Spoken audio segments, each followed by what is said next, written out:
उत्तर प्रदेश के संभल जिले में जामा मस्जिद के सर्वे को लेके विवाद हुआ है और विवाद वो इतना बढ़ा कि प्रोटेस्ट के बाद पथराव के बाद गोलियां चली हैं, जिसके बाद जो मुस्लिम समुदाय के लोग थे उसमें 3 लोग कहे जा रहे हैं कि उन्होंने जान गंवाई है। हालांकि जो रूमर्स हैं या फिर जो सोशल मीडिया पे है वो 5 लोग कहे जा रहे हैं। आखिर ऐसा कौन सा विवाद हुआ एक जामा मस्जिद के सर्वे को लेके? आखिर कौन से वो लोग हैं जो इस तरह के मुस्लिम धार्मिक जो स्थल हैं उसको टारगेट करते हैं, कोर्ट के अंदर याचिका देते हैं और ये क्लेम करते हैं कि यहाँ पे पहले मंदिर था, जिसके बाद जो न्यायालय है वो दूसरे पक्ष को सुनता भी नहीं है और सर्वे के आदेश दे देता है। ऐसे ही कुछ अफरा तफरी का माहौल उत्तर प्रदेश के संभल जिले में देखने को मिला है, जिसको अलग अलग दृष्टिकोण से लोग देख रहे हैं। राजनीतिक किस तरह से वो प्रभाव डालेगा और जिस तरह से राम मंदिर अयोध्या को चुनाव के अंदर देखा गया और जिस तरह से वोट मांगे गए, क्या अब लोग ये भी आशंका जता रहे हैं कि इस तरह की चीजें करके क्या वोटों को एकजुट या फिर वोटों का ध्रुवीकरण किया जा रहा है या फिर प्लानिंग चल रही है?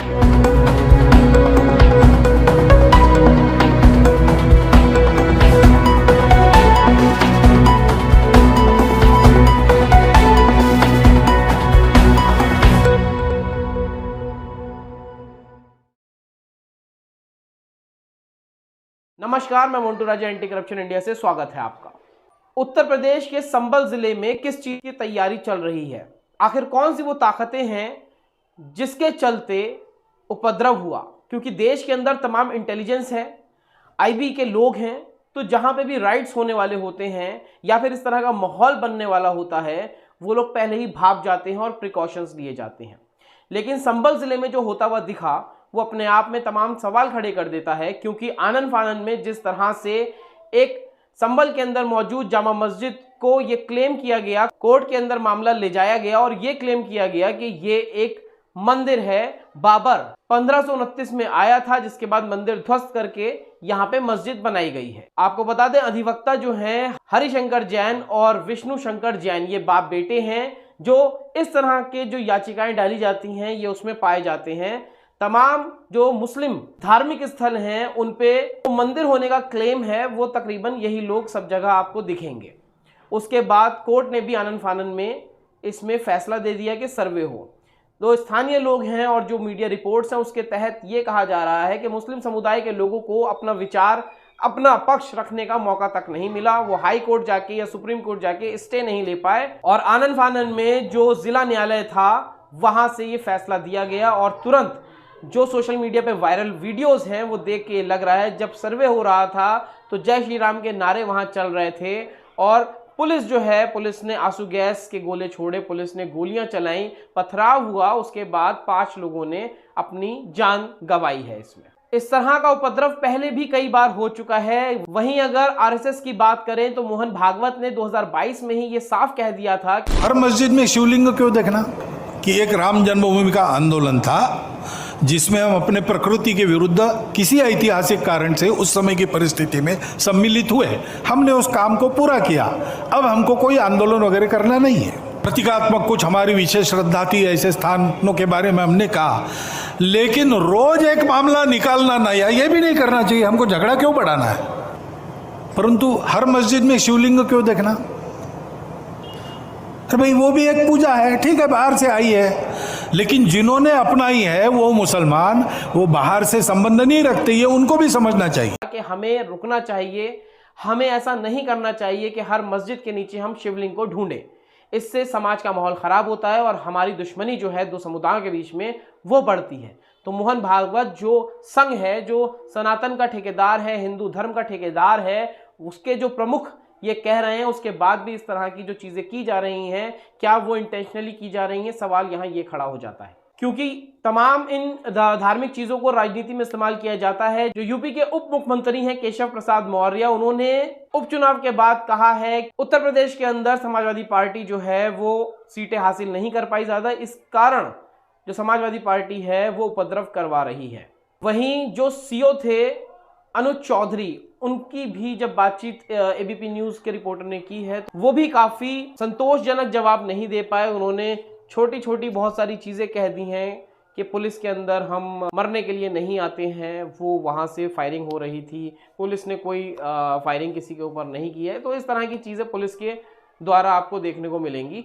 और जवाबी कार्रवाई के बाद जो है तमाम चीज़ें कंट्रोल क्यों नहीं हो पाई, क्योंकि जो सीओ हैं अनुज चौधरी, उन्होंने कहा कि कुछ लोग थे जिनकी वहाँ पे काफ़ी चलती थी, अगर वो चाहते तो ये बवाल रुक सकता था। तो क्या जानबूझ के उन लोगों ने बवाल होने दिया, या फिर ऐसी कौन सी ताकतें थीं जिन्होंने कहा कि नहीं इसको होने देते हैं, शायद ये राजनीतिक फ़ायदा इसमें मिल जाए। और कोर्ट को ऐसी कौन सी जल्दी थी कि आनन फानन में कोर्ट ने इस तरह की चीज़ें कर दी। अब वैसे तो अगर देखा जाए तो वैष्णो देवी के अंदर भी तमाम जो पुलिस है, डीआईजी लेवल के लोगों के ऊपर पथराव हुआ, उसके बाद पुलिस इस तरह की हरकत वहाँ पे नहीं कर पाई। पुलिस ने इस तरह का जो कार्य है, जो जवाबी कार्रवाई है, वो नहीं की। ना वहाँ पे आंसू गैस के गोले छूटे, ना फिर फायरिंग की गई। तो कहीं ना कहीं सवाल समाज के अंदर ये आता है, क्या ये मुस्लिम समुदाय के लोग थे, इसलिए जवाबी कार्रवाई में पुलिस ने आंसू गैस के गोले, लाठीचार्ज और फायरिंग करी है। वहीं जामा मस्जिद के जो एडवोकेट हैं जफर अली, उन्होंने प्रेस कॉन्फ्रेंस कर तमाम चीज़ें बताई हैं कि किस तरह वो चश्मदीद गवाह थे। वहाँ पे डीआईजी, एसपी और डीएम आपस में ये चर्चा कर रहे थे कि जो पब्लिक है उसके ऊपर ओपन फायर करा जाए, गोली चला दी जाए उन लोगों के ऊपर। इसके बाद वो ये भी कहते हैं कि मैंने पब्लिक को आगाह किया, कहा कि आप लोग चले जाइए, यहाँ पे गोली चलाने की बात चल रही है, प्लानिंग चल रही है। जिसके बाद तकरीबन 70% जो लोग थे वो चले गए, लेकिन 25-30% जो लोग थे वो उसमें अफरा तफरी और कन्फ्यूजन इसलिए हुआ क्योंकि जो मस्जिद थी वहाँ से कुछ पानी निकल रहा था और लोगों को लगा कि खुदाई वहाँ पे चल रही है। इस तरह की चीज़ें लोगों को लगी, लेकिन वहाँ पे सूझबूझ का काम शायद नहीं हो पाया, इस वजह से इतना उपद्रव हुआ और बेगुनाह 3 लोग जो हैं वो मारे गए हैं। क्या कुछ कहा हमने, एक बार सुनिए। क्योंकि कोर्ट का आदेश था, पुलिस अपनी मर्जी से थोड़े तो गई नहीं वहाँ, कंप्लेंस करना था। सर्वे में उन लोगों का मीडिया पे भी उन्होंने, विष्णु शर्मा जी ने बोला कि वो वहाँ की भीड़ आ गई और मैं ढंग से नहीं कर पाया। वो किस मंसूबे से आए थे आप भी समझ सकते हो। यदि कोई चीज़ वहाँ चल रही है, कुछ हो रहा है, तो क्या जरूरत थी वहाँ आने की। जो प्रभावशाली लोग हैं, यदि वो चाहते तो वो रुक सकते थे। एक आवाज़ पे उनके जब आ सकते हैं तो एक आवाज़ पे रुक नहीं सकते क्या? कोई यदि ऐसे कर रहा है तो वो दिखाने के लिए भी होता है, ऐसा नहीं है कि उसमें गोली चला ही रहे। हमें आत्मरक्षा का अधिकार है, हम कोई मरने के लिए भर्ती थोड़ा ही हो रहे हैं पुलिस में। एक पढ़े लिखे आदमी को और एक इस तरह के जाहिल मार देंगे। प्यार से काम हो रहा था तो वहाँ बना लेते ना वीडियो घुस के, आपको पता चल जाता। पुलिस ने ना उस तरह से गोली मारने की नीयत से ना गोली चलाई, नहीं मरे पुलिस की गोली से। वो थे उपद्रव, कैसे मरे उन्हें पता होगा। फायरिंग के ऑर्डर हुए हैं, लोग हट जाए, इस तरह की कोई अपील की गई थी? हाँ, मैंने की थी। वो ये था कि मैं मौके पर उस टाइम गया था, मुझसे डीएम साहब ने कहा था, एसपी साहब ने कहा था कि आप मौके पर जाएं और भीड़ को आप सेटिस्फाई करें। मैं गया था, तब मेरे सामने डीआईजी महोदय, एसपी और डीएम आपस में ये डिस्कशन कर रहे थे कि तुरंत गोली चलाने का ऑर्डर लिया जाए। कौन कर रहे थे? एसपी साहब थे, डीएम साहब थे और डीआईजी साहब थे। मैं उस टाइम वहां मौजूद था। तब मैंने ये सोचा कि अब गोली चलने ही वाली है। मैंने पब्लिक से अपील की, बहुत ज्यादा अपील की, वहां पहुंचकर भी अपील की, लेकिन 75% लोग वापस चले गए। कुछ लोग यही सोचते रहे कि खुदाई अभी भी जारी है, ये खुदाई क्यों हो रही है। तो मैंने फौरन ही अनाउंस किया कि गोली चलने के आदेश मिल चुके हैं पुलिस प्रशासन को, लिहाजा मेरी गुजारिश है, अल्लाह के वास्ते, खुदा के वास्ते, सारे लोग हट जाएं, चले जाएं, अपने अपने घरों को चले जाएं, शांति बनाए रखें। उसके बावजूद भी कुछ लोग वहां ये जानने के लिए रहे कि क्या वाकई में जामा मस्जिद की खुदाई हो रही, और किसी लिए नहीं, इसलिए। लेकिन खुदाई की अफवाह किसने फैलाई? जी, खुदाई की अफवाह किसने फैलाई? खुदाई की अफवाह इसलिए फैली कि वो पानी जब चारों तरफ चला तो पब्लिक में ये अफवाह हो गई, ये भ्रम हो गया, ये हो गया कि खुदाई चल रही है इसलिए ये पानी आ रहा, क्योंकि वो पानी आने का कोई टाइप था नहीं। अंदर से लगातार अनाउंसमेंट भी हो रही है और उसके बाद भी अफवाह फैल रही है, तो ये तो कहीं ना कहीं आप लोगों की कमियां रही ना? नहीं, हमारी क्या कमी रही, हम तो बराबर अनाउंस कर रहे हैं। पानी की जो कमी है, सबसे बड़ा जो अफवाह फैली है वो पानी को देख के फैली है कि ये पानी क्यों आ रहा है, इसका मतलब ये है कि अंदर खुदाई हो रही है, जबकि हम बराबर अनाउंस कर रहे थे वहाँ खुदाई नहीं हो रही थी। लेकिन पब्लिक के जहन में यही बात हुई कि शायद खुदाई हो रही है, और ये क्यों हो रही है।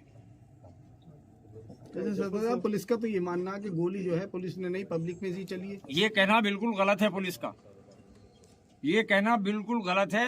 पुलिस गोली हमारे सामने चला रही थी, मैं मौके पे मौजूद था। पब्लिक की तरफ से मेरे सामने कोई गोली नहीं आई। जैसे कि आपने देखा तमाम जो फुटेजेस थी और जिस तरह पुलिस ने फायरिंग करी है, जो लोग मरे हैं और जिस तरह से इसको सांप्रदायिक माहौल खराब उत्तर प्रदेश का करने की कोशिश की जा रही है, कौन सी वो ताकतें हैं किसके कहने पे ये होने दिया गया, और जिस तरह से एडवोकेट जफर अली ने खुलासा किया है कि चीज़ें नियंत्रण हो सकती थी लेकिन नहीं हो पाई। चश्मदीद गवाह वो खुद हैं वहाँ पे। क्या कहेंगे आप जो संभल के अंदर ये उपद्रव हुआ है उसके बारे में अपनी राय प्रतिक्रिया कमेंट द्वारा साझा करें। अगर चैनल को अभी तक सब्सक्राइब नहीं किया है, सब्सक्राइब, लाइक और शेयर कर लें। एंटी करप्शन इंडिया को आप फेसबुक, इंस्टाग्राम और ट्विटर पर फॉलो कर सकते हैं। अगली अपडेट के साथ आपके समक्ष फिर प्रस्तुत होंगे। नमस्कार।